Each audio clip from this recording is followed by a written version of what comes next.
Hi everyone, welcome to IAC's SSC quiz. Here is your first question and you got 30 seconds to answer. Your time starts now.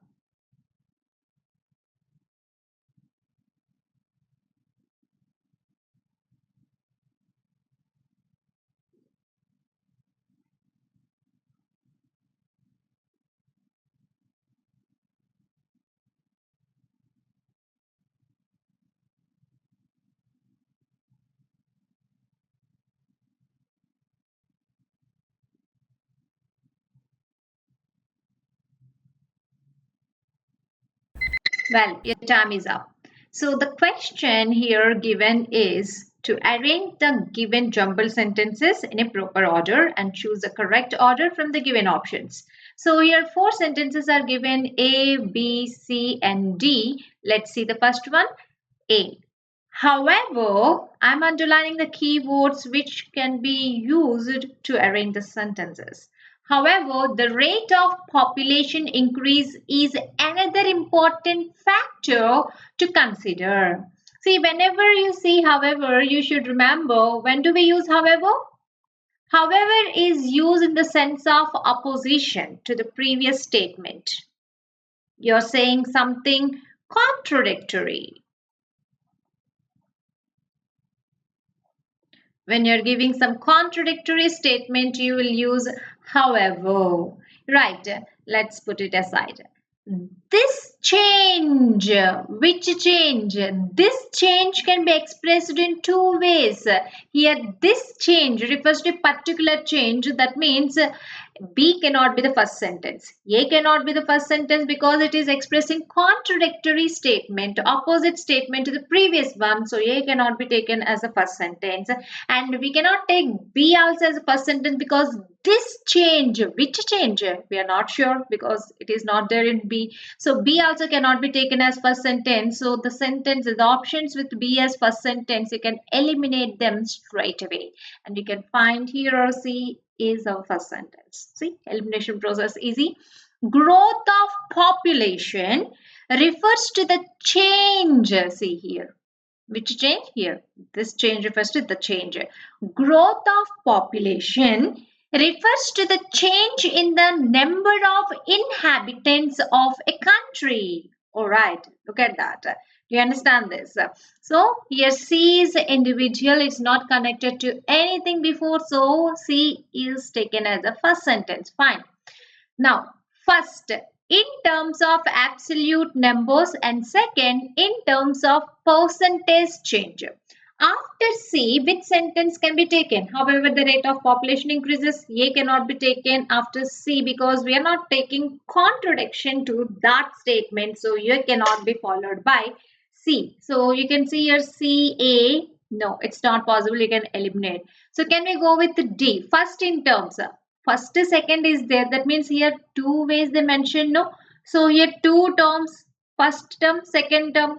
Right, first in terms, second in terms of percentage. So that means after C what comes? It should be B. Did you see the link here? And after B, two ways. This change, which change? The change in the number of inhabitants of a country. And two ways. What are the two ways? First in terms of absolute numbers, second in terms of percentage. That means after B, it should be D. However, something which we are giving contradictory statement. So C, B, D, A is our answer. That means you got your answer as option A. Right, here is your next question. Your time starts now.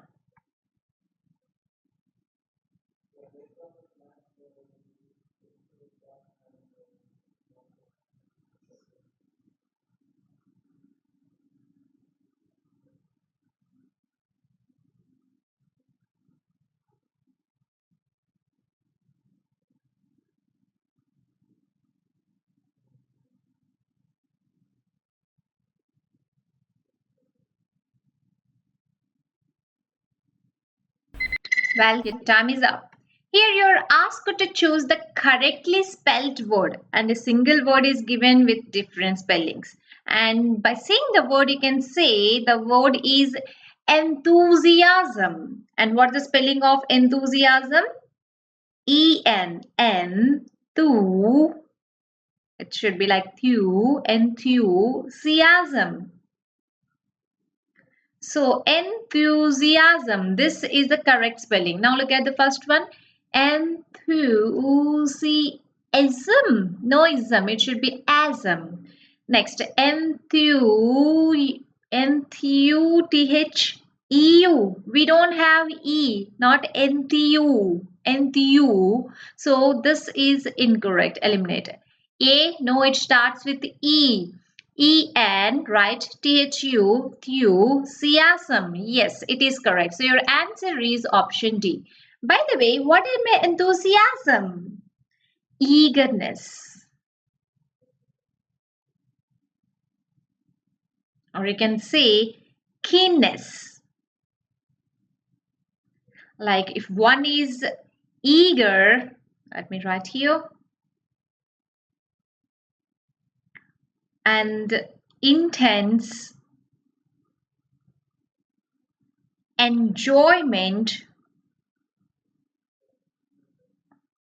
or interest. If one has eager or intense interest or enjoyment, you call, oh, he's enthusiastic, he got enthusiasm. It is a noun.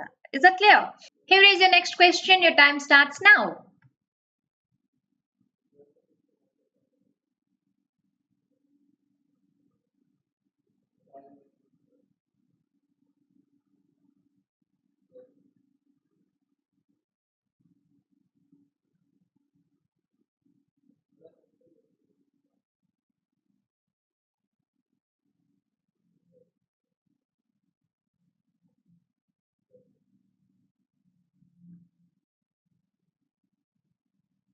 Well, your time is up. Here, a sentence is given in which one phrase is highlighted as well as underlined, and you have to replace that phrase from the given options if you think the phrase is incorrect. The underlined phrase, if you think it is inappropriate or incorrect grammatically or contextually, you have to replace it with the given options. Let's read the question, the sentence. The director will agree to the proposal if we do not exceed the budget. Here, the usage of 2 makes it incorrect. That means we have to improve the sentence. Now, agreed by, agree with, agree on. Agreed by, when do we use this one? When the sentence is in passive. But is it in passive or active? The director will agreed by? No, it doesn't give sense. So, its sentence is in active. We eliminated option B. Now, let us see what is the meaning of agree with. See, we agree with persons or ideas. We agree with persons or their ideas. Okay, and here agree on is there, right? So agree on. When do we use agree on? We use agree on a plan to do something. A plan to do something. Right. Now, is it a plan? The director will agree on a proposal? No, it is a proposal. It's not a plan. It's an idea. So we cannot go with agree on. So it should be the director will agree with the proposal if we do not exceed the budget. Sounds correct. So the answer is option C. Here is the next question. Your time starts now.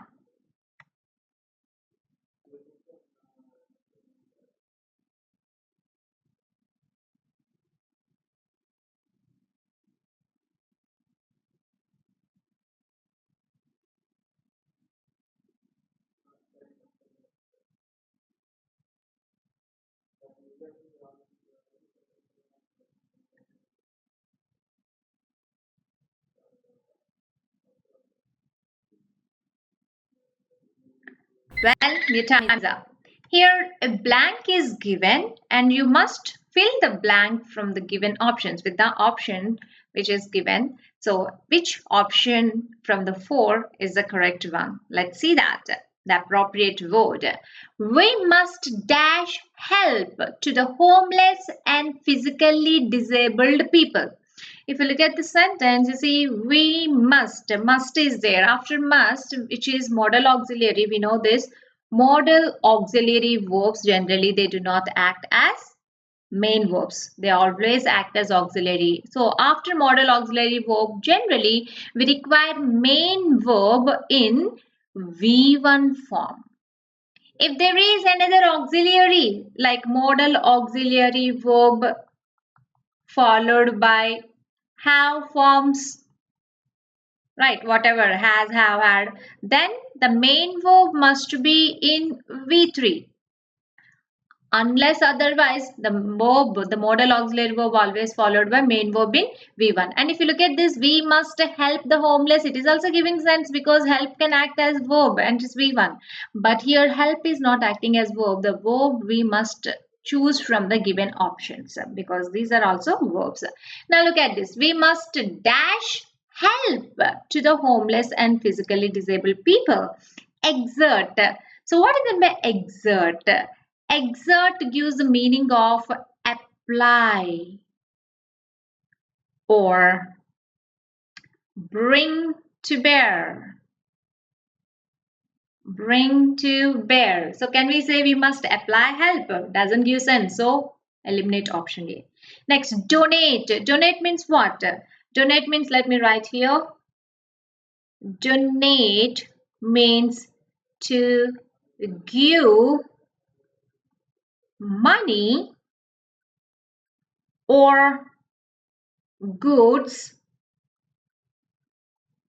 for a good cause. So you are contributing some money or goods for a good cause. Here we must donate help. We do help. We do not donate help. So doesn't give sense. Eliminate. Next, C, render. What do you mean render? Let me write here. Render means to give, or it also gives a meaning of to provide. So can you say we must provide help to the homeless and physically disabled? Yeah, it is giving sense. So it could be C. Now let us see D. D is contribute. So contribute is synonymous to donate, which is nothing but giving money or goods for a good cause. Here contribute can also incorrect. So what is your answer? It should be option C. We must render help, render services, render help to the homeless and physically disabled people.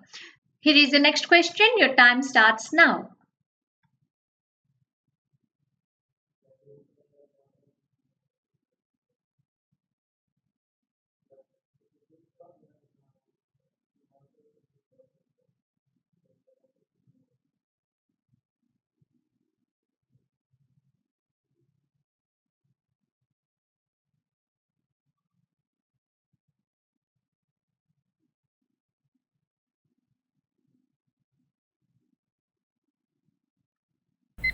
Well, your time is up. See, look at the question. What is that?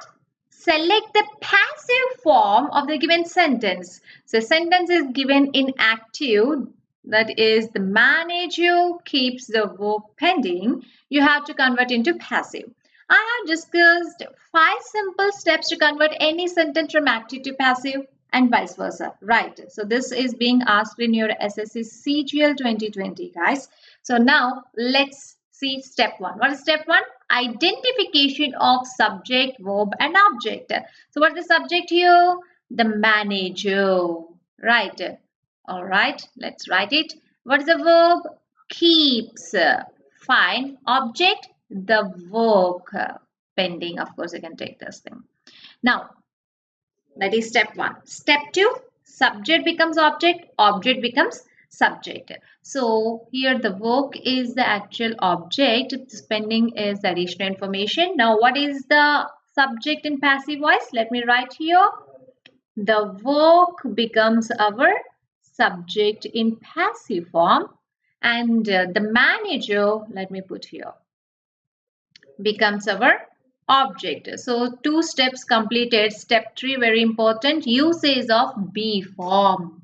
So based on the verb forms, we do use the be form. Here verb is in V1, present.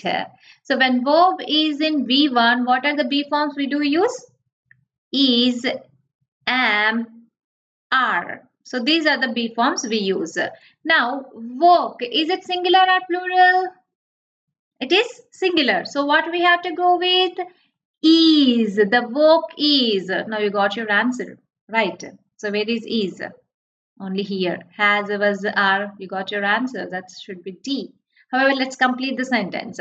Now, step 3 completed. Step 4, main verb. The main verb in passive voice, do remember, regardless of the tense of the sentence, the main verb in passive voice must be always in past participle form, that is V3. What is the V3 of keep? Keep, kept, kept. So the work is kept what? The additional information, whatever is there here, bring that. The work is kept what? Pending. The work is kept pending. So gone with 4, the last and final step, usage of preposition before the object. That is, here we use by, because we are talking about action. So the work is kept pending by the manager is the passive voice. Look at this, the work is kept pending by the manager. So every time you don't need to convert the sentence exactly by using all the 5 steps.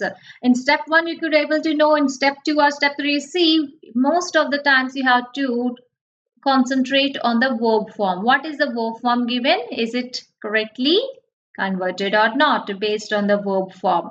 So V1 means is, am, are. V2 was, were. V3 no, has, had. It should be been, right? We are talking about be forms. So let's see the next question. By the way, your answer is option D. Here is the next question. Your time starts now.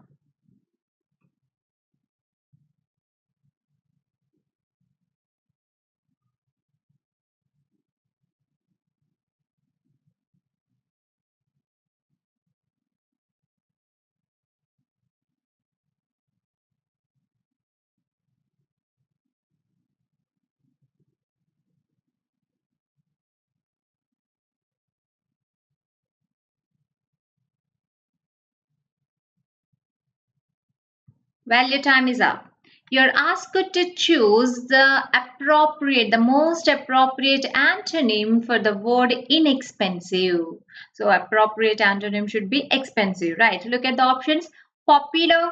Popular has nothing to do with expensive. So eliminate. Dear. What do you mean dear? Dear means we know, we write dear friend, dear we do here so and so, right? So dear we use generally in the sense of beloved, right?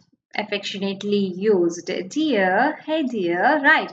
But it also gives another meaning, that is expensive. In British English, dear also gives a sense of expensive. Ah, the price is really so dear. That means so expensive. The price is so dear, so expensive. Now, we got your answer as option B. Reasonable, something which is practical. Agreeable, practical, you can take. Liberal means freedom. Set free, you can say set free. So the answer is option B, dear. Here is the next question. Your time starts now.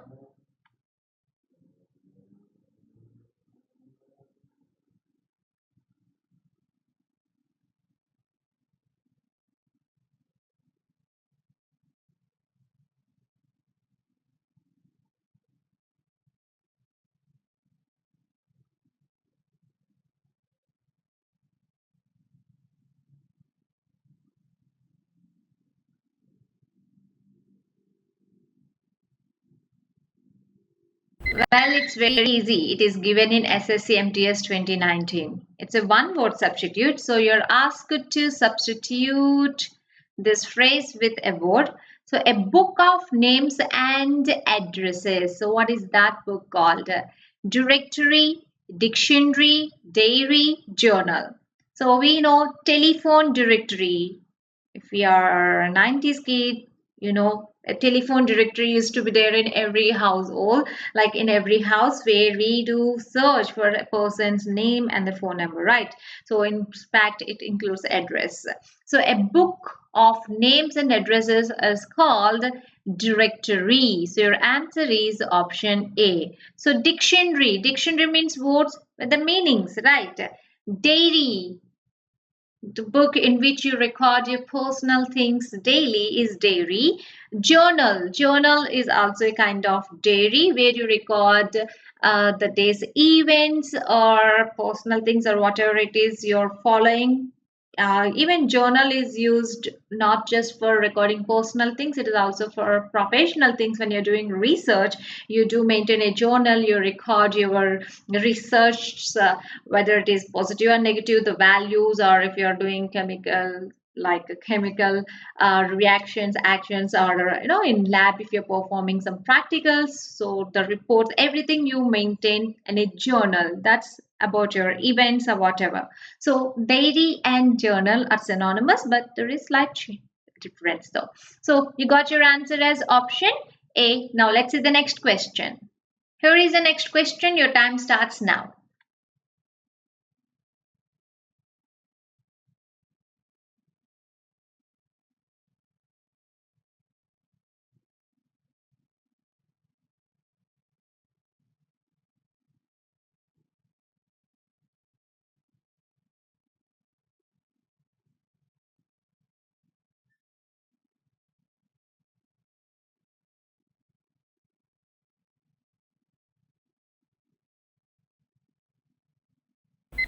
Well, your time is up. Here you're asked to select the correct synonym of obligatory. Now let's learn what is obligatory. Obligatory means required by, legal, or moral rules. That is what obligatory means. Now look at the given options. Reckless cannot become synonym. Eliminate. Mandatory. What do you mean mandatory? Compulsory. You have to do it. That means something which is morally compulsory or legally compulsory. So it could be possible synonym. Let us say other one. Aggressive. Aggressive means like I can say bellicose. Is very aggressive, ready to fight. Okay, so that is what aggressive, which cannot be synonym for obligatory. Useless, no way. So your answer should be option B, mandatory. Here is the next question. Your time starts now.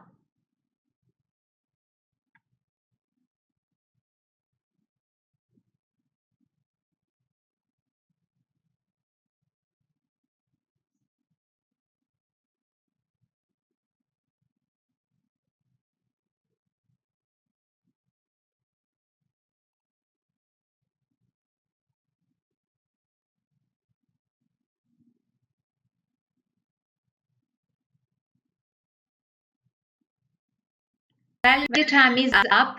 Here you are being asked to find out which part has grammatical error and choose that part from the given options. Look at this. One of the boys from our school have been selected for national badminton champion.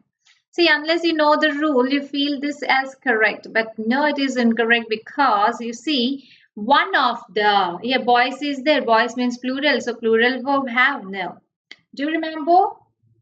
One of always takes plural noun and a singular verb. One of the boys. Why? Because here we are talking about one of many. Here many are there, but how many we are talking about? We are talking about only one. So one is our subject. So verb must agree with the number of the subject, number and person of the subject. As subject is singular, verb must be singular. So one of the boys, not only with one, with each, any, every, some, many, etc. It goes the same way. Here each expresses one at a time. So verb will be singular. Noun will be always plural. Do remember, noun will be plural only everywhere, regardless of how many we are talking about. Now look at this. Any, one of many again. So singular. Every, one at a time. Singular. Some of many, plural. So verb must be plural here. Many of many. Many of the boys are absent today. So here plural. That right. Is that clear? So one of takes plural noun and a singular verb. So what do you require here is a singular verb. That should be has. One of the boys from our school has been selected for national badminton champion. That means you have to choose option B as your answer. But let me remind you, there is an exception for this rule. What is that exception? So just now I told you one of the takes a plural noun and a singular verb. But if there is a relative pronoun, one of takes plural noun and singular verb. But if there is a relative pronoun in between that noun and the verb, if there is a relative pronoun in between the noun and the verb now must agree with the subject of the relative pronoun. What is the subject of the relative pronoun? The subject of the relative pronoun is always its precedent. The precedent here is plural noun. Here the verb must be plural.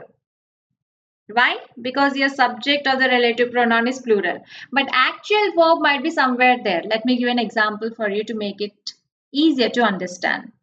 One of my friends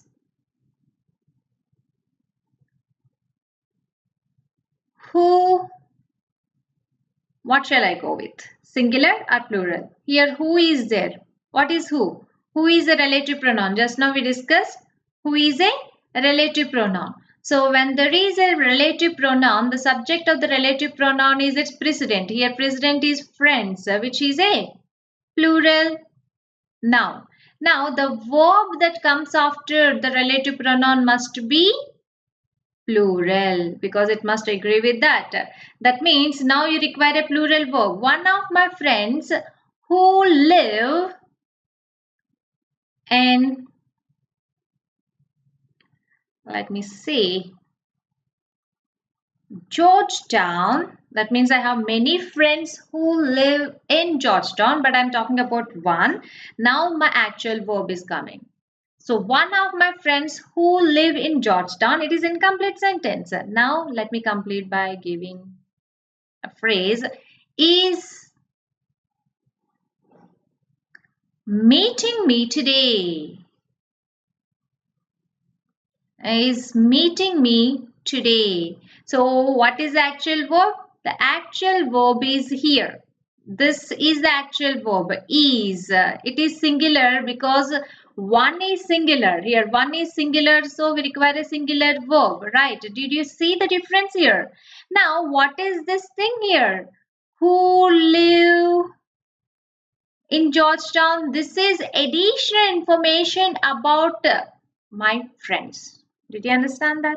So this is the exceptional case, guys. You should remember generally one of takes plural noun and a singular verb. Generally, that is general thing. Generally one of takes singular noun and a plural verb. But when there is a relative pronoun, singular noun, no. One of generally takes plural noun and a singular verb. But when there is a relative pronoun, do remember at that time. So do you remember what happens when there is a relative? So when there is a relative pronoun, what we have to do? Do you remember? The relative pronoun must agree with the subject of it. The subject is a plural noun, so the verb must be plural. I hope it is clear. Now let's see the next question. Here is your next question. Your time starts now.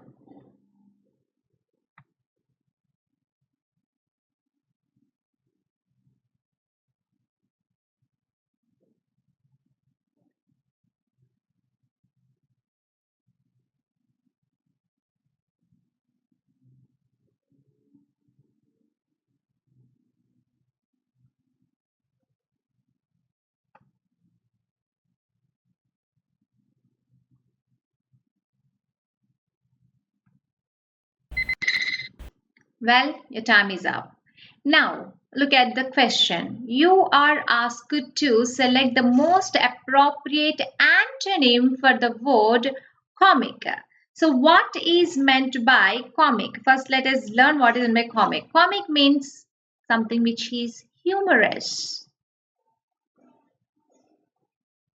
Humorous, simply saying comedy, something which is fun. Now you're required to choose opposite to the word comic. Now look at the given options.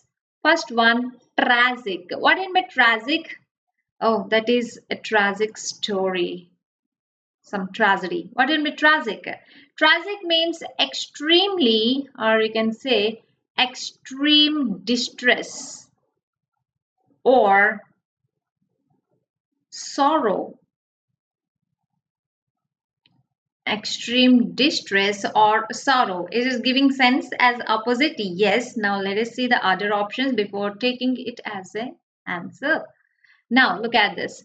Jubilant. What do you mean jubilant? Jubilant means extremely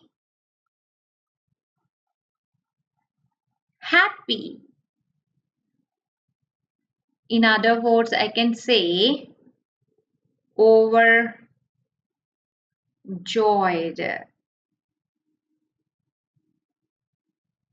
Overjoyed. Right. So can we take that? It becomes synonymous but not antonym, so eliminate. Next, tickle. Um, well, we do have ticklings, right? If you touch someone at the neck, they do feel tickling. So that is what tickle. So what is my tickle? Now see, tickle. So what is tickle? We generally feel ticklings, right? When someone touches us at the neck or like at the waist, we generally feel tickle. Babies and of course even the adults grown up, we do feel tickle. So what is tickle? Tickle means light touch or prod